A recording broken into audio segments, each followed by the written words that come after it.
So let me begin and welcome all of you to this brief conversation between Bhaskar and me. Bhaskar has been my boss in Titan for many years. So normally when I'm in conversation with him, he would be doing my performance appraisal. Today I hope it will be a different kind of conversation. You can't boss over his intellect. And he always pulls my feet. We have known each other for many years. But apart from my corporate career, I also write books. This is my most recent book on learnings from Mr. Ratan Tata. I want to start, the topic that we are talking to today is about learnings in leadership from the Tata Group. And the title of this session that both Bhaskar and I discussed and chose is a title which says, For the Love of India. Now, that is the title of Jamshedji Tata's biography written by a very great historian called R.M. Lala. Beautiful book. If you get your hands on it, please do read it. It talks about how Jamshedji Tata worked for the love of India, setting up Tata Steel, Indian Institute of Science, and so forth. But I want to start with a story today, which is about a more contemporary leader of the Tata Group, who is Ratan Tata. All of you would know his name. And in the mid-1990s, Ratan Tata once stood up in an Automobile Association of India meeting and said, why can't India have its own car, designed for Indian families, for Indian roads, made of Indian components, and truly indigenous car. People turned around and said, India is not technologically advanced. We can't make our own car. And in fact, there was a lot of skepticism. People actually, Bhaskar, if you remember, said that Mr. Ratan Tata is putting good money after bad if he tries to create a own Indian car. But he said, doesn't matter. If people are skeptical, we will do it in Tata Motors if the industry is not coming together to do it. Because creating your own car creates engineering excellence in the country, creates jobs, creates ancillary units, which then make the parts for the car and so forth.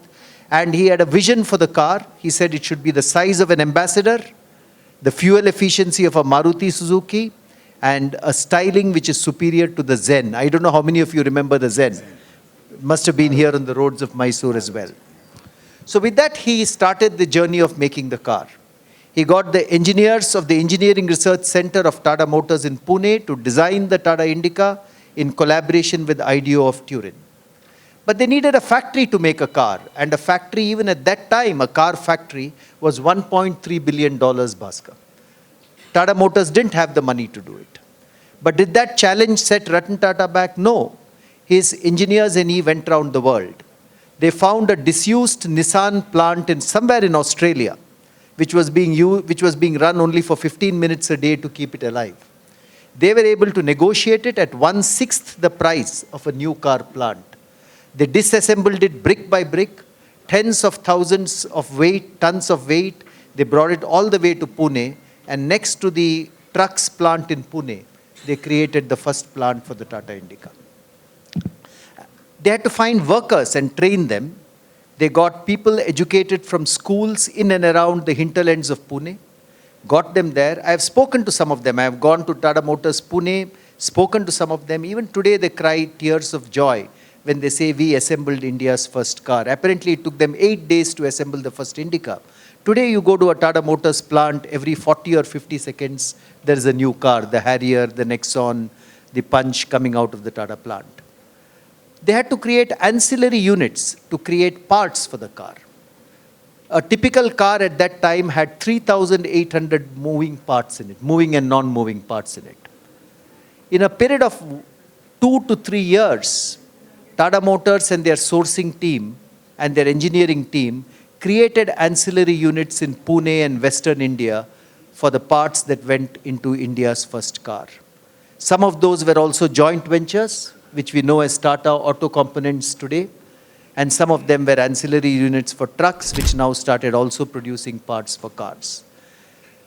In 1998, ladies and gentlemen, when the Tata Indica was finally launched by Mr. Ratan Tata, you won't believe it, 97% of all the parts going into the Tata Indica were proudly made in India. That's how the Tata Indica was born. There were initially some quality issues with the car. It's not that everything was very smooth. Even today, engineers in Tata Motors squirm when we talk about, the initial noise issues, the initial plastic finish issues. But again, Ratan Tata led from the front. He called for an emergency meeting at the Taj President, where they resolved that within a year they would resolve those issues. They met distributors, they met customers. Within a year and a half, those issues had been fixed.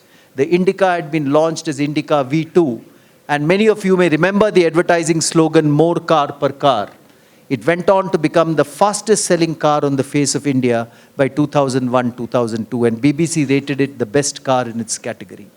Of course, today, if you look at Tata Motors cars, the Harrier, the Nexon, the Punch, all of them are beautiful models. But this is where the story of the cars business of the Tata Group started. And Ratan Tata has often been asked, what gave you the courage to do this? Why did you do this? And he said, we need to do something to inspire young India, to show them that what is not possible can actually be done. And that's one of the core reasons why he did it. It has spawned an entire ancillary industry, created tens of thousands of jobs in Pune and in the western area of India. And today there are so many other global car manufacturers who also come into India. That's a typical example, ladies and gentlemen, of what "for the love of India" means. He did create a very successful car industry for the Tata Group, but more importantly, he created an indigenous car industry for the entire nation. And that's the note on which I would like to start our discussion. And I'd like to start asking Bhaskar this question. Bhaskar, this is the story of Tata Motors and India's first indigenous car. But, just now, when the introduction to this session was happening, Sam mentioned the recent Titan film series, which featured J.R.D. Tata, which featured Xerxes Desai. How many of you here have seen that series on television? Wow, that's quite 60-70% of the audience. In fact, Bhaskar's namesake also had a character there, but we will not go into that part of the discussion now. What I do want to ask Bhaskar is, he has worked perhaps the closest with Mr. Xerxes Desai when Titan was being set up. He actually wrote the project report for the creation of Titan, working with Mr. Desai in those days. I want to ask you, Bhaskar, when Mr. Desai set up Titan, how did he recruit the people into Titan? And can you remember some of those days and how Titan actually created livelihoods for so many people? And hearing the story from Bhaskar himself, who was involved at that stage, would be very, very interesting for all of us, I'm sure. I just want to step back with the Tata Motors story, Harish. And we are talking about leadership and management versus leadership. I've always thought about what's the difference. I believe leaders make mistakes, okay? And if I were to, but they pursue with inspiration and commitment and passion. If I were to take the Nano example, the same Mr. Ratan Tata, he was inspired not by the love for India alone, love for Indians, okay? Which was to do with those who were traveling in unsafe conditions, maybe the auto rickshaw and so on and so forth. Why I tell you this is, I think the whole nation was inspired by the idea of a low-cost 1 lakh rupee car. That's correct. Yeah.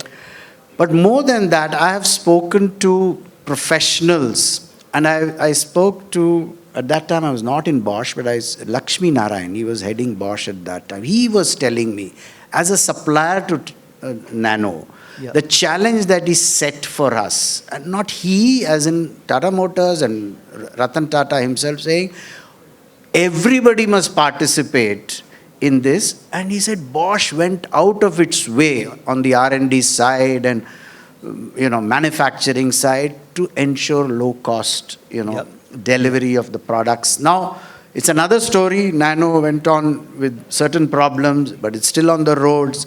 So my point is, what drives leaders is really that there's an inner drive which is inspired as they see India is one, Indians, and everything else that they can do. Jamsetji Tata also started with that. So coming back to your question, I think the segue to that question is really sitting in the Nano in a way, but Nano was after, Indica was also after Titan. Let me go back to, there was this desire, and again, this is about the group's leadership practices. certainly JRD Tata was one which we discovered later, was one whose style of leadership was about building enterprises around people. Well, why do you say that, Bhaskar? I'll tell you. I have seen this, I've heard about this, experienced this a little. If you take Rusi Modi, Darbari Sheth, Sumant Mulgaonkar, later Ajit Kerkar, Mr. Kohli, FC Kohli. And this I heard from Mr. Desai. He had believed in that if we find our eye for good people, we can build businesses around them. Yeah. So therefore, despite whatever happened to Rusi Modi and Darbari Sheth, etc., much later, they are revered in their company. Rusi Modi was the Raja of Jamshedpur forever. Darbari Sheth, even today, command a huge amount of respect. Therefore, Xerxes Desai had that eye for getting the right people. Mm-hmm. Now, if I were to take the early days of Titan, I don't know how many of you know, and it's now there in that serial, that the largest shareholder in Titan is the Tamil Nadu government. 27.88% is held by the Tamil Nadu government. It has been that forever, from day one.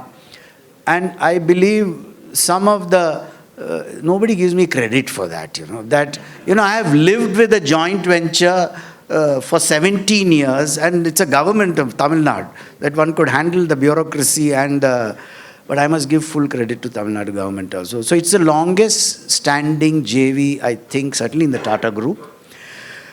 Now, the government gave us local area benefit because Hosur, and that is where the plant is. Titan's manufacturing plants predominantly are in Hosur. Dharmapuri district was declared as backward. So backward area benefits is what we got. So two principles of leadership which I learnt during that time. One is the government has given us this benefit for one reason, because this is a backward area. Mr. Desai saw talent in the HMT engineers. The best, Mr. Amita, late Mr. Amita was no longer there, Mr. Hari Rao, Dwarakanath, Shantaram, they were the people who built the manufacturing facility at Titan. Full credit to them. But the principle of not just benefiting from the government's subsidies versus the purpose for which the subsidy was given was the principle that Mr. Desai and Amita and everybody followed. Therefore, what emerged was a manufacturing facility which had people in the front line who had no manufacturing experience. So we went, and when I say we, it is the big we, Titan. I was in sales and marketing, enjoying the benefits of the great quality that this factory produced. But they went to 1,000 schools in those backward areas, convinced those principals to get those kids after a certain age to the villagers to say, we are building this factory. We need girls who can assemble watches. We will teach them everything, don't worry. Now, my point between today's practices is you start an industry, you hit the ground running by getting domain experts from the same industry, okay? Because you can scale up very fast, but culture you can't build. You can build culture only if your purpose is known to those employees. I think creating an enterprise and an institution, there are certain things. So having benefited from the government, we ought to be responsible enough to be creating employment. Today, in fact, just last week, 30th of June, 25 of those women employees plus a few males so Bhaskar, they retired from Titan. They came immediately after school. After school, and it is sad to say, in their villages, of course, they didn't know English. They didn't know probably some of them didn't even have toilets at home. So everything was taught to them by Titan, but with a purpose, saying these are long-term investments we are making. And those same people eventually ended up making those exceptionally high quality edge or the watches we sold in Europe and so on. So these are long-term, I wouldn't even call investments. These are purpose-led practices of So would you leadership. say, Bhaskar, Mr. Desai and his team didn't just build watches, they built an entire community in Hosur? I think so. I don't know how many of you are aware that you were there that day, and the day he passed away, and he's by Parsi, and we had to take permission from his family that he won't go to the Tower of Silence. The last journey, we requested, and the family readily agreed that he be cremated in Hosur. This is the town he built, the community built. Yeah. It was unbelievable. There was a 1.5 kilometer long procession that accompanied him on. I remember. He couldn't speak a word of Hindi. His photograph is there in every Hosur home of employees. Now, that is the impact you can have. And, for us, Xerxes Desai was the founder of Titan. So that's a very inspiring story. Like Bhaskar said, I was there that day at the funeral of Mr. Desai, and to look at such a long procession of people, as well as, not just the workers of Titan, but I think half the city of Hosur turning out to say their final goodbye to a man who had created such a transformed Hosur also, the prosperity that Hosur, anyway. But I want to move on from that, Bhaskar. Sure. You succeeded Mr. Xerxes Desai as the managing director of Titan, and you led it thereafter splendidly for the next 2 decades, from growth to growth. And we all know how the market capitalization of Titan not just climbed, but ballooned up under your leadership. But my question here is not so much about the market capitalization and financial success of Titan. All of us know that. Not even about the quality of watches that we so proudly wear, or about the Titan Edge, which was the slimmest watch in the universe. My question to Bhaskar is, as the leader, what were 1 or 2 of the most challenging situations you faced? Because I think leadership comes to the fore when there's a challenge or a crisis. What were the challenges you faced, and how did you, what was the thought process in your mind to address those challenges? Maybe you can take one of them and tell us, what went through your mind in addressing them. Well, the biggest challenge personally was Mr. Desai, Xerxes Desai, and at that time I used to call him Mr. Desai. He would always say, call me Xerxes. But he was such a tall figure, much older, much more accomplished. And the founder of the company. And a visionary. And you are aware that I was one amongst equals who was asked to lead the company. One amongst equals. That itself is a personal challenge, because we are all friends. We were all peers. So I will tell you something reasonably challenging, which for this crowd maybe the language will not be acceptable.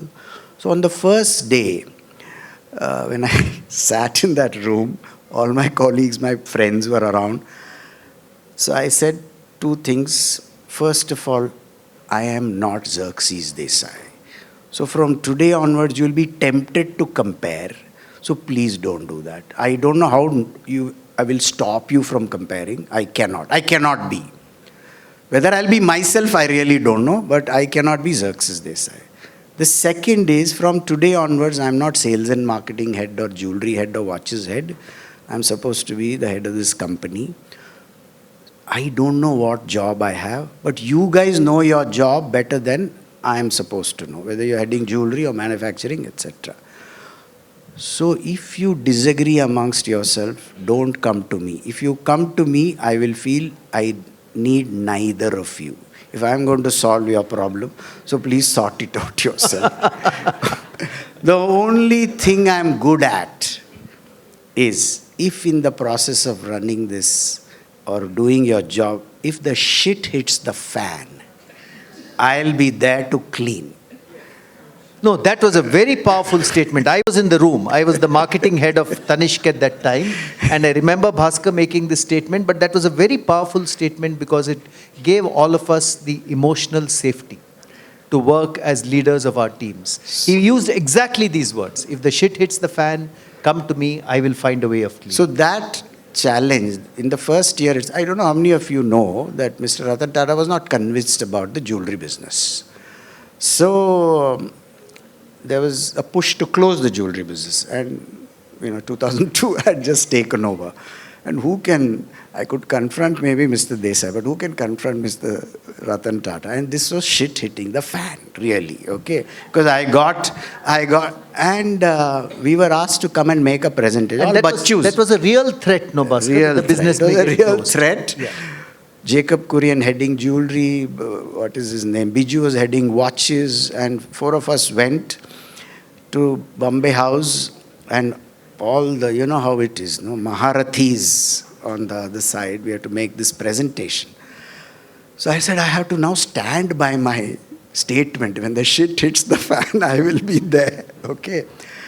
So anyway, all the professional presentations were made, and Jacob gives me the credit even today. He said, I asked you the previous evening, despite the losses we were making in jewelry, can we go first for in the presentation? Before watches. Before watches. So maybe, I don't know, I said, okay, I think let's clean the shit first, Then maybe they'll hear us. And jewelry was making significant losses. 7 years continuous losses, and the question that was asked was, are you a watch company making jewelry? It certainly was Xerxes Desai's, and that's another story by itself. Anyway, to cut a long story short. So what happened at the meeting with Ratan Tata, Bhaskar? I'll tell you. So the presentations were made, and all of us made small noises. And Mr. Tata was there himself? He was there. And we were waiting for him to say something.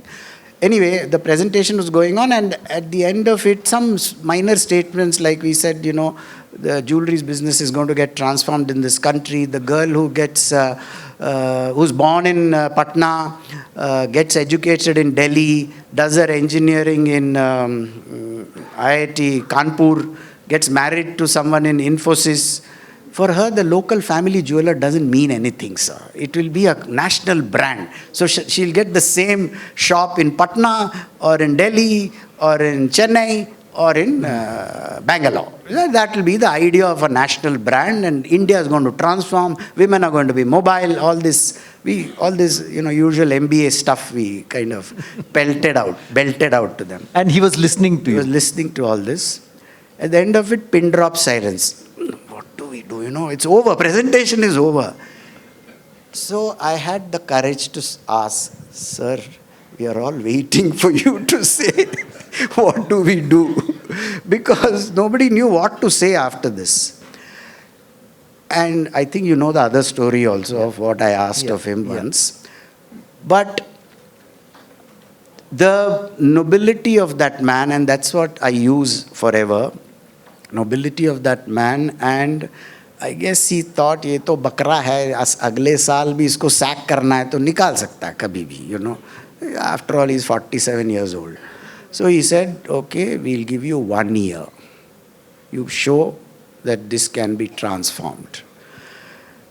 All I'm saying is, when we came out of that, the energy with Jacob and his team and the whole company, the faith in the group was restored. And what they put into that 1 year, it was magical. It was just magical.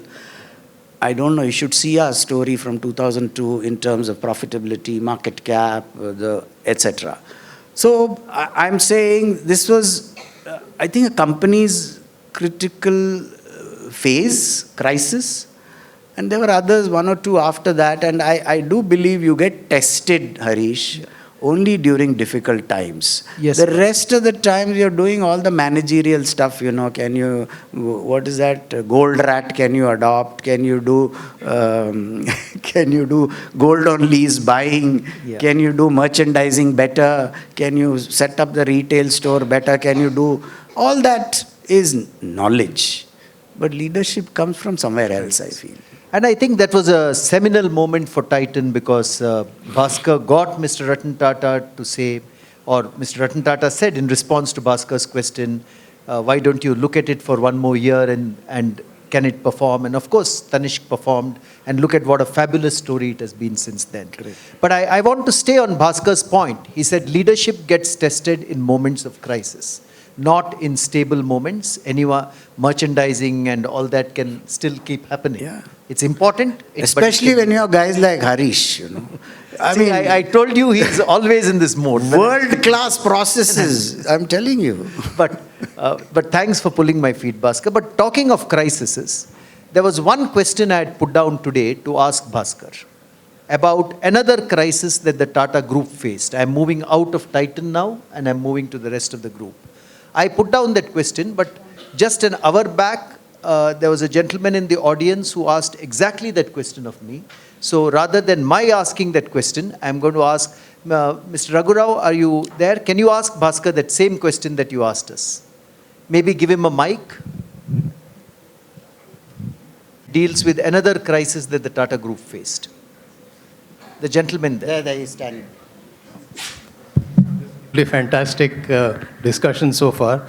My question was in the context of the lessons learned through Tata Group's encounter with the terrorists during the event and the immediate aftermath of the event. So if you could expound on that a little bit. So I think the reference, Bhaskar, is to the 26/11 terror attacks in Mumbai, the leadership lessons learned.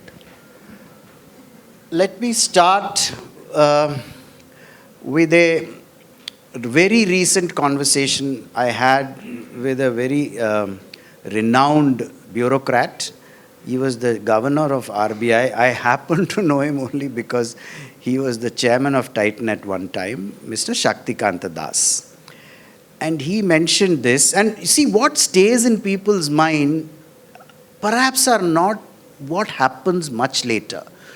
What he told me was, in a private conversation in his room, he said, you know, when that 26/11 attack happened, the first person we saw at the site was, and this was being discussed amongst the senior bureaucrats and some ministers, and as recently as a month back or something, was Mr. Ratan Tata. He was there at the site. In fact, he wanted to go in within, I think, an hour and a half of the attack. Yeah, so I want to take a minute and just narrate that. You know, this is true. Mr. Ratan Tata reached the Taj Hotel when terrorists were in the hotel shooting people within 40 minutes of the attack starting. Bhaskar, he tried to get into the hotel. The police had to tell him, listen, you can't go in, there are terrorists shooting there. And then, I don't know how many of you know, but over the next 3 days when the terror attacks were going into the hotel, Mr. Ratan Tata was right out there on the pavement outside the Taj near the Gateway of India. And I've asked this question of another person who worked closely with Mr. Ratan Tata, Mr. R.K. Krishna Kumar, who was my first boss in the Tata Group. And Mr. Krishna Kumar has told me Mr. Ratan Tata was feeling helpless, but he wanted to show solidarity with the people who were within the hotel, the staff as well as the guests. And that is why he stood outside the hotel for those 3 days altogether. Yes. Therefore, you know, this question, Raghu, has been asked in a different way. And I think it became a case in Harvard, which is, you know, the KRA of that housekeeping person or the girl in that, you know, who was with the Unilever board was meeting that day in one of the rooms. At the Taj. You know, Nihal Kaviratne as well as Irina were inside that. Yeah. And that girl was serving them through the night, and that guy who led the crowd from the Memories of China, I think, no? Mm-hmm. He would ask the guests to go out first, literally saying, I will stand between the terrorist and the guest, okay? So people have asked me, I mean, it's not part of your KRA, you know, when you're in, it's not, you know, it's not a KPI saying, did you, but I have asked a lot of people. In fact, I asked one of the colleagues of one of the guys who died later in the chambers. He's still at the chambers. Yeah. I asked him what happened. He said, yeah, वो मेरा अच्छा दोस्त था लेकिन गया तो क्या उसने नहीं सर, हमारे यहाँ तो guest is God, that is the हमको सिखाया जाता है. तो ये this is ingrained in us, so naturally we kind of reacted that way, you know. That was what he said. He was also there, of course he escaped. So these are things which, you know, people ask us, you know, so But what Bhaskar, are those but processes that, you know, deliver this kind of But behavior? that kind of culture, Bhaskar, where does it come from? Where, Frankly, I have seen this just coming through the ages by behavior of the leaders. You watch, it is not taught. You know, if you read the code of conduct of the Tata Group, it reads like any other company's code of conduct. But through actions, through non-actions and behavior, I think the people learn and get inspired. I think, you know, the story of Titan was on demonetization day, for example. yeah. Not a single store crossed accepting cash after 2012 midnight. Now, when we ask those girls in a Guwahati or a Gorakhpur store where, you know, no Bhaskar Bhat or CKV is sitting in the store to say, no, thou shalt not. They just said, no, sir, you know, it is company policy. No, sir, no, we should not. No, otherwise the brand will die. I mean, all those kinds of things. Simple person, for her, 30 lakh, a customer who she's supposed to serve, because we say customer first, people second and all that. See, that customer is waiting outside, sir, how can I accept cash? We are breaking the rule. Now, for people to follow that at 12, it was 11:59. You can't collect cash after that. That was the simple, after Modi's speech was at 8:30, and we had only 3.5 hours to just say, listen, because those girls are not watching television. They are selling jewelry, you know. But they did not a single store cross the line. So these are just, you know, people live through those. Yeah, we have only 5 or 10 minutes, I've been told, but I want to just end the answer to that question by saying Ratan Tata finally entered the Taj after the 4 terrorists had been killed. The stars of that night were the staff of the Taj. 14 of them lost their lives protecting guests. But when Ratan Tata was asked by media, he said 2 things. The Taj was lying in tatters. He said, 1, within a month's time we will reopen the Taj. We can be hurt, but we cannot be knocked down. 26th of November were the terror attacks. On the 21st of December, the tower wing of the Taj reopened for business. Very proud. So this is also leadership in action. The second thing is he told the media that we will find a way from the Tata Group of supporting every family which has been impacted by these terror attacks. And when he said that, there were some senior executives standing near him, and this story has been told to me by Mr. H.N. Srinivas, who was the CHRO of Taj at that time. He said when this was said, 1 or 2 of the senior executives turned to Mr. Tata and said, sir, we don't even know how many people have been impacted or killed. Obviously, they were worried, is he making a huge financial commitment? What could this commitment be? Apparently, Mr. Tata turned to them in the same soft voice and he said, how does it matter? This city has given us so much for over a century. Now the city needs us and we should do something for it. Absolutely. So, but there's one more thread of this I wanted to say. I was in the watches business in Titan at that time in 2008. Bhaskar was the MD of the company. And one of the things that Bhaskar did, which I thought was exemplary, 2 watches of Titan were created to fund, to Eternal Mumbai. Eternal Mumbai. Eternal Mumbai. One featuring the VT station clock and one featuring the dome of the Taj. And then Bhaskar decided that the revenues from those watches should go to the Taj. The entire revenue, which is only for, so that Mumbaikars, it is a small slice of that event they can wear on their wrist. 100%. We didn't even forget, it's not a material cost that we wanted back. I mean, we were a little shocked at the Maharashtra government. They didn't give us VAT benefit at all. But we did 2 things. We said, I think we collected 75 lakhs for that trust. But more important, we said we will not use this as marketing. It will not be advertised. Let Mumbaikars come to the store. There was just a thing like this saying, Eternal Mumbai, the dome and the VT station clock. You can make your small contribution to the 2,500 rupees for the VT station clock and 3.5 for the Taj. And you will get a certificate that you contributed to the trust. So, Bhaskar, I want to ask you a final question. I think we are running out of time. The question I want to ask you is, we have narrated many stories in this session. The Tata Indica story, the Titan and Xerxes Desai story, the Tanishq story, what happened with the terror attacks in the Taj, and the Taj itself being built. The entire thread, Bhaskar, running across the history of the Tata Group is one of nation building and community. Where do you think that comes from, and why is that important for private enterprise to look at today? I go back to, I wore this watch just so that I remember to talk about this story. Yeah. Okay.